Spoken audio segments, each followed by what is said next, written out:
அனைவருக்கும் வணக்கம். சற்றுமுன் வெளியான முக்கிய அறிவிப்பின்படி குடும்பத் தலைவிகள் அனைவரும் பயன்பெறும் வகையில் அவர்களுக்கு முக்கியமான மகிழ்ச்சி தரும் அறிவிப்பை தமிழக அரசு இன்று வெளியிட்டுள்ளது.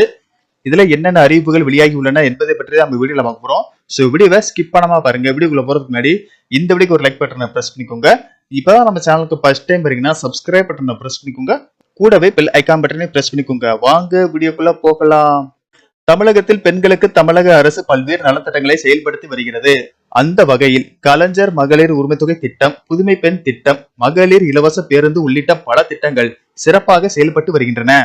இந்த நிலையில் ஒவ்வொரு ஆண்டு மார்ச் 8ஆம் தேதி சர்வதேச மகளிர் தினம் கொண்டாடப்பட்டு வருகிறது.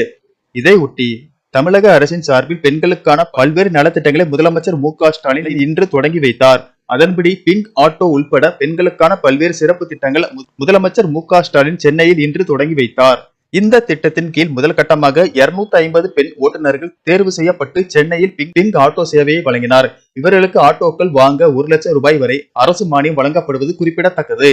அதைத் தொடர்ந்து நிகழ்ச்சியில் தமிழ்நாடு மகளிர் மேம்பாட்டு நிறுவனம் கீழ் செயல்பட்டு வரும் மகளிர் சுய உதவி குழுக்களில் உள்ள மகளிர் பயன்பெறும் வகையில் ரூபாய் 3000 கோடி மதிப்பீட்டில் வங்கி கடன் இணைப்புகள் வழங்கப்பட்டன.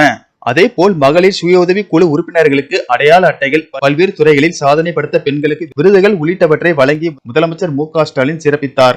இந்நிலையில் பணிபுரியும் பெண்களுக்காக பல்வேறு மாவட்டங்களில் அமைக்கப்பட்டு செயல்பாட்டில் இருந்து வரும் தோழி மகளிர் விடுதி திட்டத்தின் விரிவாக்கம் உள்பட பல புதிய திட்டங்களுக்கான அறிவிப்புகளும் இன்று வெளியிடப்பட்டது. இதன்படி காஞ்சிபுரம், ஈரோடு, தருமபுரி, சிவகங்கை, கடலூர், நாகை, ராணிப்பேட்டை, தேனி, கரூர் ஆகிய 9 மாவட்டங்களில் ரூபாய் 72 கோடியில் 700 படுக்கைகளுடன் புதிய தோழி விடுதிகள் அமைக்கப்படும் என்று அறிவிக்கப்பட்டுள்ளது. மேலும் கலைஞர் மகளிர் உரிமைத்தொகை திட்டத்தின் கீழ் இதுவரை பயன்பெறாத பெண்கள் அனைவரும் பயன்பெறும் வகையில் நடவடிக்கை எடுக்கப்படும் என தமிழக அரசு அறிவித்துள்ளது.